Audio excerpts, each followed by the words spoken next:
अस्सलामुअलैकुम नाजरीन, प्रोग्राम तालीम और दुनिया में मैं हूं आपकी मेज़बान मरियम खान। नाजरीन, आज हम अपने प्रोग्राम में डिस्कस करने वाले हैं उन इश्यूज़ पर, उन फैक्टर्स पर जिनकी वजह से एजुकेशन में अनसर्टेनिटी जैसे इश्यूज़ क्रिएट होते हैं। उनकी क्या वजूहात हो सकती हैं और उनको कैसे ख़त्म किया जा सकता है। जी नाज़रीन, आज हमने प्रोग्राम में दावत दी है मिस फजर पाशा को। उनसे हम बात करेंगे प्रोग्राम में और उनसे जानेंगे कि हमारे मुआशरे में ऐसे क्या फैक्टर्स हैं जिनकी वजह से एजुकेशन सेक्टर्स पर अनसर्टेनिटीज़ जैसे फैक्टर्स जो हैं वो असरअंदाज होते हैं। अस्सलाम वालेकुम मैम। अस्सलाम वालेकुम। वालेकुम सलाम मैम, बहुत शुक्रिया आपने हमें प्रोग्राम में ज्वाइन किया और आपने अपना कीमती वक्त दिया। मैम अच्छा, मैं आपसे ये जानना चाहूँगी प्रोग्राम में कि हमारे मुआशरे में ऐसे बहुत सारे फैक्टर्स हैं जिनकी वजह से एजुकेशन में अनसर्टेनिटी जैसे इश्यूज देखे जाते हैं, तो आप ज़रा बताएंगी कि वो कौन से फैक्टर्स हैं जिनकी वजह से एजुकेशन में इस तरह की अनसर्टेनिटी जो है वो हमें फेस करनी पड़ती है। देखिए इसमें सबसे पहले तो जो कोर इशू है जो even has been there before pandemic is well जी कि इन एजुकेशन को कभी हमने as a I think nation as governments हमने सीरियस लिया ही नहीं। चाहे वो जी प्रीवियस गवर्नमेंट्स की हम बात करें, उसको हमने उस तरह प्रायोरिटाइज नहीं किया। उससे जी फिर ये होता है कि जब आप एक चीज को प्रायोरिटाइज नहीं करते, जो कि सबसे इम्पोर्टेंट चीज है आपकी नेशन बिल्डिंग के लिए, फाउंडेशन बिल्ड करने के लिए सोसाइटी की, जी तो वो फिर वो सेक्टर उस तरह ऑर्गेनाइज नहीं रहता। फिर जब वो ऑर्गेनाइज नहीं रहता और उसमें आप समझो कि फ्यूचर प्लानिंग लैक करती हो, या अगर कोई डिजास्टर हिट करता है तो उसके लिए आपके पास कोई प्लानिंग इन प्लेस नहीं है, तो फिर इस तरह के आपको मसले मसाइल देखने को मिलते हैं, क्योंकि फिर आप फायर फाइटिंग मोड में आ जाते हैं। जी और उसमें ये होता है कि वो आपकी प्रॉपर प्लानिंग नहीं होती, इसलिए ये जो हम इश्यूज देख रहे हैं that is one of the biggest reason. जी अब फॉर एग्जांपल पैंडेमिक में काफी पाकिस्तान की, आप अगर आप एजुकेशन की सिचुएशन देखें, ऑलरेडी पाकिस्तान में मुल्क के हमारे तकरीबन आधे बच्चे जो जी 16 साल से कम की उम्र के हैं वो स्कूल जाते ही नहीं है। ठीक है, तो एक तो पहले ही इट्स अ प्री एग्जिस्टेड, आप एग्जिस्टिंग आपका जो है एक क्राइसिस चल रहा है एजुकेशन का मुल्क में ऑलरेडी। जी फिर आपका जो है, आपका जो स्कूल्स करंटली हैं, मेजॉरिटी आपके गवर्नमेंट स्कूल्स हैं अक्रॉस पाकिस्तान, तो उसमें आपका quality of education is poor. आपकी ऑनलाइन लर्निंग फॉर एग्जांपल को कभी अडॉप्ट नहीं किया गया। और इस तरह की बहुत सारी चीजें हैं जो आपकी चलती रही हैं, पहले से चल रही हैं, जी जो फिर पैंडेमिक में बहुत ज्यादा हाईलाइट हो गई बेसिकली बिकॉज जो बच्चे एटलीस्ट स्कूल जाने वाले थे, जब उन्होंने ये फेस प्रॉब्लम्स और फेस चैलेंजेस फेस किए, इवन बच्चे जो प्राइवेट स्कूल्स में जाते थे उनको भी बहुत ज्यादा प्रॉब्लम्स और चैलेंजेस हुए, लेकिन at least private sector has the capacity to deal with the issue. जी अनफॉर्चुनेटली हमारे गवर्नमेंट स्कूल्स चाहे वो किसी भी प्रोविंस में हो, वो कहीं पे भी हो, उनकी वो कैपेसिटी नहीं है इश्यूज और चैलेंजेस को डील करने के लिए। जी इसलिए फिर चीजें जो है वो ऑर्गेनाइज नहीं रहती, ज्यादा प्रॉब्लमेटिक होती हैं, ज्यादा केओटिक हो जाती हैं। and that is the core reason that why we are here at the moment in this current climate and in this condition. जी अच्छा मैम, हमने ये भी देखा है कि पाकिस्तान में तीन तरह की सोसाइटीज़ हैं जो एग्जिस्ट करती हैं, जिसमें मिडिल क्लास भी है, अपर क्लास भी है, लोअर क्लास भी है। लेकिन अभी जैसे कि हम देख रहे हैं सिचुएशन इस तरह चल रही है एजुकेशन के हवाले से, हम बात कर रहे हैं कि लोअर क्लास फैमिलीज देखें, मिडिल क्लास फैमिलीज देखें, आपको पता है एकदम से लॉकडाउन आ जाता है और फिर उसके अलावा जो क्लासेज है वो ऑनलाइन हो गई हैं, तो काफ़ी सारे बच्चे जो हैं उन्होंने एडमिशन फ़ीस जो है दोबारा से, जिन्होंने स्कूल छोड़ दिए थे, निकल गए थे स्कूल से, उन्होंने सोचा कि अभी क्लासेस तो हो नहीं रही हैं, बजाय इसके कि हम फ्री में फीसिस देते रहें तो बेहतर है कि हम बच्चों को स्कूल से निकाल कर हम उनको ट्यूशन लगा देते हैं और अपने तौर पर जो है उनको एजुकेशन दे देते हैं। तो इसमें भी एक अनसर्टेनिटी आती है। इसमें किसकी जिम्मेदारी बनती है कि बच्चों को जो है इस तरह से प्रमोट किया जाए? स्कूल्स की क्या जिम्मेदारी बनती है कि फीसिस कम की जाएं, क्योंकि उन्होंने तो जितना अरसा जो है स्कूल बंद रखा है वो प्रॉपर जो उनकी फीसिस हैं वो उन्होंने पेरेंट्स से ली हैं। तो यहाँ पर स्कूल्स की क्या जिम्मेदारी बनती है, जरा ये भी बताएं प्लीज। देखिए, जब इस तरह के हालात होते हैं तो मेरे ख्याल से सबको एक एक पॉजिटिव रोल प्ले करना चाहिए, वो चाहे जी कोई भी हो। और प्राइवेट स्कूल्स की जहां तक बात है, तो yes we understand the fact कि जैसे स्कूल्स की टीचर्स हैं, तो वो उनको तो नहीं निकाल सकते स्कूल्स वाले, जी राइट? प्राइवेट स्कूल्स वाले फॉर एग्जांपल, या गवर्नमेंट स्कूल्स वाले, या जैसे हमारे स्कूल सिस्टम में टीचर्स थी, हमने उनको तो नहीं, इवन अगर स्कूल बंद है तो वी मेड श्योर कि teachers are being paid on time, क्योंकि वो जी ऑब्वियसली वो उनकी इनकम है। तो वो, लेकिन schools, what schools needs to do कि जहाँ पे वो कॉस्ट रिड्यूस कर सकते हैं वो करें। चाहे वो उसमें अपने प्रॉफिट मार्जिन, स्पेशली जो आपके एलीट स्कूल्स हैं, वहां जी पे अगर वो प्रॉफिट मार्जिन अपना कुछ रिड्यूस कर सकते हैं और कुछ ना कुछ उनकी स्कूल की कॉस्ट कम होती है। आखिर यूटिलिटीज है, फॉर एग्जांपल स्कूल ऑन नहीं है फिजिकली तो बिजली के बिल नहीं आएंगे, राइट? तो वो कुछ ना कुछ तो आपको कहीं ना कहीं पेरेंट्स को वेवर देना चाहिए, क्योंकि नेचुरली अच्छा, और ये पेंडेमिक में तो बहुत सारे लोगों ने, स्पेशली मिडिल क्लास में हमारे बहुत सारे फैमिलीज में इनकम रिड्यूस क्या खत्म भी हो गई है। बहुत सारे people, lot of people lost jobs. जी और वो ऑब्वियसली जब एक इनकम नहीं रहती है, तो फिर आप कैसे वो एक्स्ट्रा एक स्कूल का एक्सपेंस जो है आप उसको कैसे बेयर करेंगे, क्योंकि एक तरफ उनका बच्चा स्कूल नहीं जा रहा। मिडिल क्लास स्कूल्स में भी ऑनलाइन लर्निंग एज सच नहीं इस तरह हुई। ठीक है, एलीट स्कूल्स में हमने देखा है कि ऑनलाइन लर्निंग उन्होंने प्रीटी मच इमीडिएटली, जब लास्ट ईयर हम लॉकडाउन में गए थे तो विद इन अ मंथ और सो आपकी ऑनलाइन लर्निंग एलीट स्कूल्स में शुरू हो गई जी थी। बिल्कुल।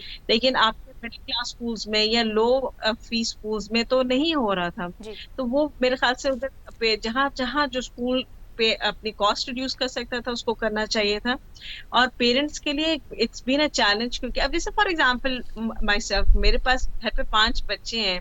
एकदम से पेंडेमिक शुरू हुआ, एकदम से ऑनलाइन क्लासेस शुरू हुई, and I had to make sure that I have 5 laptops at home. जी राइट, क्योंकि सबके एक टाइम पे क्लासेस चल रही हैं। बिल्कुल। तो आप एकदम से देखें कि कितना एक्सपेंस सारे पेरेंट्स के लिए हुआ होगा, कि वो कितना ज्यादा आपको all of sudden you have to make sure कि बच्चे मैम प्रॉपर्ली बैठे जी हुए बिल्कुल हैं, आपने बच्चे सही कहा। प्रॉपर्ली पढ़ रहे जी हैं। वैसे ही उनको ऑनलाइन लर्निंग की बच्चों को आदत नहीं थी ना। तो इट जी was very new for the children as well, और बहुत ज्यादा मेंटल हमने देखा है कि बर्डन रहा है बच्चों पे। बहुत ज्यादा बच्चे अंडर प्रेशर रहे हैं, पिछले साल भी एग्जाम्स के टाइम भी, इस साल भी बहुत ज्यादा यू सॉ कितना केओस रहा है एग्जाम्स के लिए, ओ लेवल्स के एग्जाम्स के लिए, आईजीसीएसई के एग्जाम्स के लिए, गवर्नमेंट स्कूल्स के बच्चों के एग्जाम्स के लिए, कि एग्जाम्स हो रहे हैं नहीं हो रहे हैं, ये हो रहा है नहीं हो रहा। और उससे क्या है कि आपने बच्चों को बहुत ज्यादा अंडर प्रेशर कर दिया। जी दे मैम। मेड दोस डिसीजंस मैं इस बेस्ड बात ऑन पर भी देयर अभी करंट। कंटिन्यू करूंगी प्रोग्राम के आगे, लेकिन अभी फिलहाल मैं आपसे ये पूछना चाहूंगी कि क्या आपको नहीं लगता कि एसओपीज के नाम पर एजुकेशन सिस्टम में, स्कूल्स में, अगर हम प्राइवेट की बात कर रहे हैं तो उन्होंने एसओपीज के नाम पर काफ़ी ज़्यादा अखराजात, एक्सपेंडिचर्स जो है वो पेरेंट्स के बढ़ा दिए हैं, क्योंकि वो अपने यूनिफॉर्म के साथ साथ अपने मास्क तक जो है, ग्लव्स जो हैं, उसके अलावा सैनिटाइजर्स जो हैं वो अपने ही स्कूल के प्रोवाइड कर रहे हैं, कि बाहर से जो है वो आप जो है वो नहीं खरीद सकते हैं, उसको एक्सेप्ट नहीं कर रहे हैं। तो क्या ये एक बहुत बड़ा, ये चैलेंज से बढ़कर नहीं है पेरेंट्स के लिए? नहीं, ये बिल्कुल है। मैंने तो I completely agree with you. I think this is very unfair. बहुत जी सारे पेरेंट्स देखे, अक्सर पेरेंट्स जो हैं बड़ी मेहनत करके, वो चाहे अफोर्ड ना भी कर सकते हैं, उनको कोशिश होती है कि उनका बच्चा अच्छे से अच्छे स्कूल में जाए। बिल्कुल। और जी fees are so high, private schools की फीसेस आर वेरी हाई। तो वो आप हर पेरेंट उस तरह की, उनकी जो अफोर्डेबिलिटी है, वो कैपेसिटी है, वो हर पेरेंट की एक जैसी तो नहीं है। तो मैं बिल्कुल आपसे एग्री करती हूँ इस चीज पे कि स्कूल्स को स्पेशली इन हालात जी में, प्राइवेट स्कूल्स को इन हालात में जितना वो अपने बिल के पेरेंट्स को फैसिलिटेट कर सकते हैं उनको करना चाहिए। दैट्स जी what should be the attitude, specially being an education का आप एक इंस्टीट्यूट है, आप एक एज इन, आई बिलीव कि अगर आप स्कूल हैं, आप कॉलेज हैं, आप यूनिवर्सिटी हैं, आपको तो वैसे ही ये चीज प्रमोट करनी चाहिए सोसाइटी में, कि आप एक दूसरे का ख्याल कैसे रखते हैं, आप एक दूसरे को बिल्कुल सपोर्ट कैसे करेंगे, फैसिलिटेट कैसे करेंगे। क्योंकि हम, मतलब आई बिलीव कि हमारे schools should be our hub, जो आपकी एक नेशन बिल्डिंग करते हैं। बच्चों को सब पता, एक आप बच्चों को, जब आप बच्चे ये देखेंगे कि अच्छा ये प्राइवेट मॉडल ये है और आपका काम सिर्फ पैसा बनाना है जिंदगी में, एक जी दूसरे की केयर और वो सारी चीजें, आपकी सिंपैथी, एम्पैथी, ये चीजें इंपॉर्टेंट नहीं है। अगर आपके स्कूल में आपको ये सिखाया जाएगा तो आप बड़े होके आप उसी चीज को फॉलो करेंगे नेचुरली, क्योंकि this is what you been taught, you know, this is what you seen. बिल्कुल तो मैं पर्सनली ये समझती हूँ कि स्कूल्स को, प्राइवेट स्कूल्स को स्पेशली, जो है जहां वो फैसिलिटेट कर सकते हैं और ये एक्स्ट्रा एक्सपेंस ना उनके ऊपर बर्डन डालें, जी because this is just a way of making money, right. अब जैसे मेरे एक बच्चे के स्कूल में, स्कूल ने फ्री किट्स भेजी बच्चों को, कोई पेरेंट्स को एक्स्ट्रा चार्ज नहीं किया, but they sent free kits, mask भेजा, हैंड सैनिटाइजर भेजा, उसके स्कूल स्टार्ट हो रहे हैं तो you know free gift from us. जी तो that was a nice gesture. तो व्हाट बिल्कुल आई फील इज कि ये इसी तरह सारे प्राइवेट स्कूल्स को करना चाहिए, कि वो अपने पेरेंट्स को, अपने बच्चों के पेरेंट्स को फैसिलिटेट करें और ये एक केयर का एटीट्यूड प्रमोट करें एक दूसरे के बिल्कुल। लिए। जी। अच्छा मैम, आपने बिल्कुल सही कहा कि जो भी एजुकेशनल इंस्टीट्यूट्स हैं वो प्राइवेट सेक्टर्स पे अगर हम बात कर रहे हैं, वो बजाय इसके कि वो ये एक अच्छा मैसेज दें कि ये यहाँ पर हम आपके बच्चों को क्या सिखा रहे हैं, लेकिन वो ज़्यादा इस पर ध्यान देते हैं कि ये एक बिजनेस है, बिजनेस पॉइंट ऑफ व्यू से अपने स्कूल्स को रन कर रहे हैं।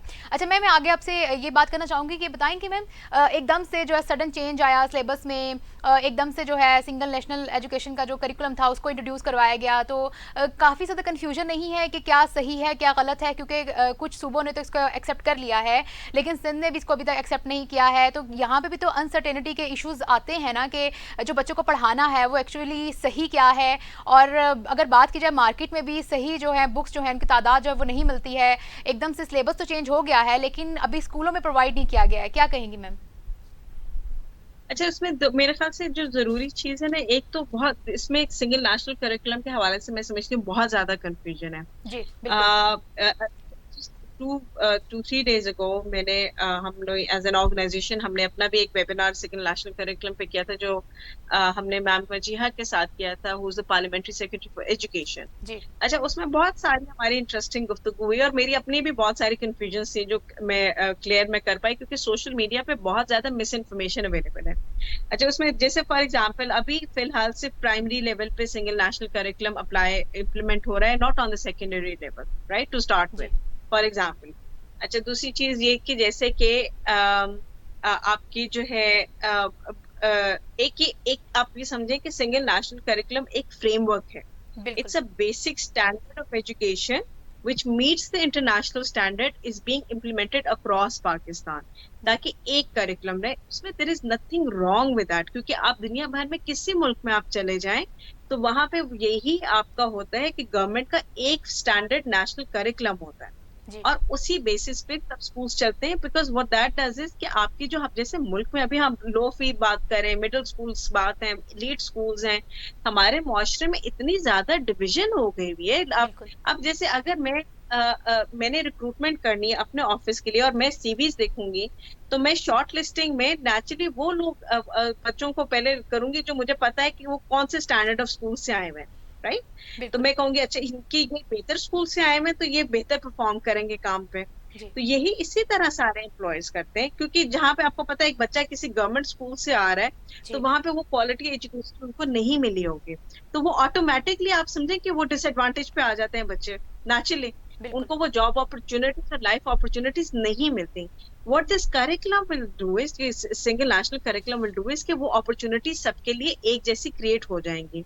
ये टाइम लगेगा बहुत ज्यादा इसमें, इसको इम्प्लीमेंट होने में, इसको सारा इसकी जो है आप समझें कि फुल एंड प्रॉपर इम्प्लीमेंटेशन में, बिकॉज ये कि बहुत बड़ा मेजर टास्क है। लाइक यू सेड कि एकदम से ये चीजें इस तरह नहीं इम्प्लीमेंट हो सकी, फेज वाइज इम्प्लीमेंटेशन इसकी होगी और ये बारी बारी जो है चीजें हम देखेंगे कि किस तरह इन प्लेस होती हैं।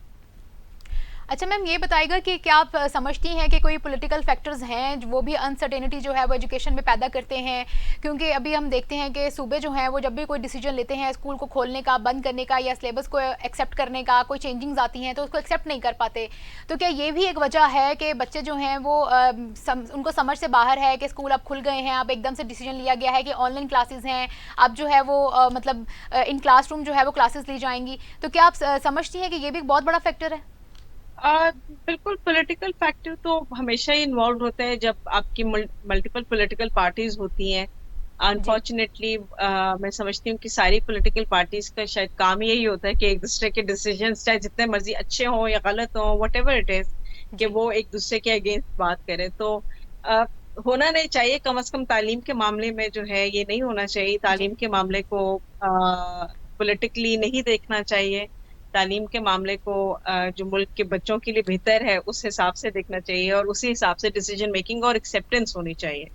तो वो आई एग्री कि ऑब्वियसली कहीं ना कहीं आपके जो है, मतलब फॉर एग्जांपल सिंध में आप शायद इसलिए भी ज्यादा देखते हैं क्योंकि सिंध में पॉलिटिकली गवर्नमेंट डिफरेंट है और आपके केपीके में आपको ये प्रॉब्लम नहीं आती, आपको पंजाब में प्रॉब्लम नहीं आती, आपको जीबी में प्रॉब्लम नहीं आती, एजेके में प्रॉब्लम नहीं आएगी, बिकॉज वहां पे आपकी जो गवर्नमेंट है वो पॉलिटिकल पार्टी सेम है, तो आपकी डिसीजन मेकिंग और उसको इम्प्लीमेंट करना आसान हो जाता है। जहाँ पे आपकी जी पॉलिटिकल पार्टी डिफरेंट हो जाती है तो वो वहां पे आपकी नेचुरली प्रॉब्लम्स आती हैं। बट देन अगेन बात वहीं पे आ जाती है क्योंकि हमारे मुल्क में 18th अमेंडमेंट है हमारे कॉन्स्टिट्यूशन में, तो दैट बिल्कुल। Gives them the liberty to to make the decisions as well at the same time. जी मैम, अनसर्टेनिटी की ये भी एक वजह है कि बच्चे जो पढ़ते हैं, जो पढ़ाई करते हैं, उनको करवाई जाती है स्कूल्स में, यूनिवर्सिटीज़ में, कॉलेजेस में, लेकिन जब वो प्रैक्टिकल लाइफ में जाते हैं तो उनको कुछ समझ में नहीं आता है। वो कहते हैं कि जो हमने पढ़ा है, जो हमें सिलेबस में पढ़ाया गया है, जब हम उसको प्रैक्टिकली परफॉर्म करना चाह रहे हैं तो हमें तो कुछ पता ही नहीं है। हमें इंस्ट्रूमेंट्स का नहीं पता, हमें उन चीज़ों का नहीं पता, लैब्स का नहीं पता, हम क्या करेंगे। इंसल्टिंग चीज़ है, क्योंकि जहाँ पर भी वो जाते हैं वो आपसे पूछते हैं कि आपका एक्सपीरियंस क्या है, जब आपको कुछ पता ही नहीं होगा। तो ये भी अनसर्टेनिटी एक जो है इसकी वजह है ये, कि आपको जो पढ़ाया जा रहा है उसको साथ में आपको कोई इंटर्नशिप आपने नहीं की है, कोई आपको इस तरह का मौका नहीं मिला है कि आप इसको पहले परफॉर्म करके आगे जॉब के लिए जाएं। ये देखो ना, ये तो हमारी गैप इन हमारी एजुकेशन है बेसिकली ना, क्योंकि जी देखो ये चीजें तो एक करियर काउंसलिंग की बिल्कुल। बहुत ज्यादा it's missing in our education system. चाहे वो आप यूनिवर्सिटीज लेवल पे देखें, आपकी सेकेंडरी एजुकेशन लेवल पे होनी चाहिए, आप कॉलेज लेवल पे काउंसलिंग होनी चाहिए, आपकी यूनिवर्सिटी के लेवल पे काउंसलिंग होनी चाहिए। प्लस जी जो आपने एक्सपीरियंस की बात की, आपकी हर यूनिवर्सिटी आपका जो भी आप प्रोग्राम कर रहे हैं 3 से 4 महीने की कम से कम आपकी इंटर्नशिप होनी चाहिए। क्योंकि जी लाइक यू सेड कि जो आप पढ़ते हैं वो नॉट, आप जब एक्चुअल प्रैक्टिकल एनवायरनमेंट में जाते हैं दैट इज कम्प्लीटली डिफरेंट। उसकी लर्निंग और ही होती है कम्प्लीटली। जी आपका एक्सपोज अगेन, आप क्या सीखते हैं वहां पे कि आपने actually day to day basis पे, फॉर एग्जांपल आपका team working as in a team, for example आप जी कैसे लोगों के साथ काम करते हैं, आपके सॉफ्ट स्किल्स जो हैं, जो आपको जनरली, ये भी एक बहुत बड़ा गैप है कि हमारे स्कूल और कॉलेजेस या यूनिवर्सिटीज में बच्चों को सॉफ्ट स्किल्स नहीं दिए जाते। जी communication skills, team working skills, ये चीजें बहुत ज्यादा लैक करती हैं और मिसिंग है। तो जब आप एटलीस्ट कम से कम आप वर्क प्लेस पे होते हैं तो आप ये चीज सीखते हैं कि अगर मैं एक्चुअली इन फिजिकल एनवायरनमेंट में लोगों के साथ काम कर रहा हूँ या कर रही हूँ, तो मैंने लोगों के साथ कैसे डील करना है। जी। अच्छा मैम, ये भी तो देखा जाता है कि जब यूनिवर्सिटीज़ ये वाले ये कहते हैं कि आपको डिग्री तब मिलेगी जब आप इंटर्नशिप लेटर्स लेकर आएंगे, लेकिन बहुत सारे बच्चे जो हैं वो नहीं करना चाहते टाइम कंज्यूम इन सब चीज़ों में, तो वो एक जुगाड़ की तरफ जाते हैं। वो ये कोशिश करते हैं कि कोई रेफरेंस बेस पर हम लेटर ले आएँ और बस सबमिट करवाएं और हमें डिग्री मिल जाए। ये भी एक बहुत बड़ा फ्लॉ है हमारे इंस्टीट्यूट्स का कि वो इस पर चेक एंड बैलेंस नहीं रखते हैं। लेकिन मैम, अभी आपने ये भी बात की कि हमारे पास जो है सॉफ्ट स्किल्स की ये लैक है, इसका बहुत बड़ा लैक है, जिसकी वजह से बच्चों को जो है अनसर्टेनिटी पेरेंट्स को जो है पैदा होती है और वो एजुकेशन में इतने कामयाब नहीं है, प्रैक्टिकल लाइफ में इतने कामयाब नहीं है। लेकिन अभी जैसे कि हमें पता है कोविड चल रहा है, ऑनलाइन क्लासेस हैं, तो यहाँ पर हम कैसे पॉसिबिलिटीज़ बनाएंगे, हम अनसर्टेनिटी को कैसे ख़त्म करेंगे, हम सॉफ्ट स्किल्स को कैसे पॉसिबल बनाएंगे। क्योंकि एक तरफ तो हमारे, अगर हम कंप्यूटर्स की बात कर रहे हैं, बायो की बात कर रहे हैं, हम उनको किस तरह से इंटीग्रेट करेंगे सब्जेक्ट्स को ऑनलाइन क्लासेस में। देखिए, इंटीग्रेशन कोई मुश्किल काम नहीं है, दुनिया भर में हो रहा है। जी और माशाल्लाह हमारी यूनिवर्सिटीज में बड़े अच्छे अच्छे लोग पढ़ाते हैं, जी बड़े हाईली एजुकेटेड लोग हैं जो खुद बाहर से पढ़कर आए हुए हैं। ये एक सिंपल एक काम है कि आप अपने जो भी कोर्स आप कर रहे हैं उसमें ये, बल्कि इनके तो ये जो सॉफ्ट स्किल्स हैं, इनके करिकुलम्स भी और इनके प्रोग्राम्स भी सेट हैं। जी ये आप literally just pick a program from somewhere. अगर आप एक टीचर हैं, प्रोफेसर हैं, तो आपको वो स्किल्स सिखाए जाते हैं कि आपने उसको अपनी क्लास रूम एनवायरनमेंट में, अपने लोकल कॉन्टेक्स्ट में किस तरह इम्प्लीमेंट करना है। अगर आपको ये काम जी नहीं आता तो you not a good teacher anyway in the first place, right. तो जी ये तो एक टीचर का स्किल सेट होना चाहिए। और ये चीजें ये होती है, अब ये सॉफ्ट स्किल्स की आप जैसे बात कर रहे हो, सॉफ्ट स्किल्स पे तो स्पेशल आप वर्कशॉप्स रन कर सकते हैं। जैसे अगर आप एक हफ्ते, आप एवरी 6 मंथ्स एक वीक की आप वर्कशॉप्स रन कर लें अपने स्टूडेंट्स के लिए, जिसमें एक दिन आप वर्किंग इन अ टीम आप कर लेते हैं कवर, आप एक दिन आप कॉन्फ्लिक्ट रेजोल्यूशन कर लेते हैं, एक दिन आप कॉन्फिडेंस बिल्डिंग पे बात करते हैं, एक दिन आप अपनी प्रेजेंटेशन पे बात करते हैं कि आपकी सेल्फ प्रेजेंटेशन किस तरह होनी चाहिए एक वर्क जी एनवायरनमेंट में। तो ये चीजें, what I am trying to say, इसकी ये कोई नई बातें नहीं है, कोई नई चीजें नहीं है, दुनिया भर में ये सारा कुछ होता है। और इन चीजों को जी इंटीग्रेट करना आपके करंट कोर्स में, जो मर्जी आपको, आप चाहे जी डॉक्टर बन रहे हैं, आप चाहे इंजीनियर बन रहे हैं, सॉफ्ट स्किल्स जो है ना एक स्टैंडर्ड मैम, प्रोग्राम है मैं जी, आपने जो बिल्कुल सही कहा जी। प्रोग्राम के करके आखिर में अप्लाई। सर आपसे सवाल पूछना चाहूँगी, बड़ा अहम सवाल है कि हम अपने बच्चों को किस तरह से सेटिस्फाई करेंगे कि वो यूनिवर्सिटीज़ में अपने जो है वर्कशॉप की तरफ जाएँ, उनके करियर काउंसलिंग जो है वो इतनी हम स्ट्रांगली क्यों नहीं कर पाते हैं कि वो इसको सीरियस लें। अभी आपने कहा कि पढ़ते हैं तो हैं, लेकिन इस हवाले से हम वर्कशॉप करवा सकते हैं, उनकी काउंसलिंग कर सकते हैं, लेकिन टीचर्स इतने कामयाब नज़र नहीं आते हैं। क्योंकि बीइंग अ स्टूडेंट, मैं भी जब स्टूडेंट थी तो मैंने कभी भी वर्कशॉप को इतना सीरियस नहीं लिया था कि ये कितना ज़रूरी हो सकता है प्रैक्टिकल लाइफ में। तो हम लोग भी हमेशा यही कोशिश करते थे कि हमें जो है कहीं से रेफरेंस मिले और हम अपने लिए जो भी डॉक्यूमेंट जो रिक्वायर्ड हैं वो हम ले लें और अपनी डिग्री कंप्लीट करें और यहाँ से मतलब आगे चले जाएं, मूव ऑन करें। तो ये तो जो इशू है वो बाकी स्टूडेंट के साथ भी यही होता है। यहाँ पर फ्लॉ किसका है? क्या टीचर जो है सही से काउंसलिंग नहीं करता है स्टूडेंट के साथ, वो उनको रास्ते दिखाते हैं, या वो मेंटली इतने स्ट्रांग नहीं होते हैं, उनको पता ही नहीं है कि हमने लाइफ में आगे जाके करना क्या है? तो ये जरा इस पर बताइएगा।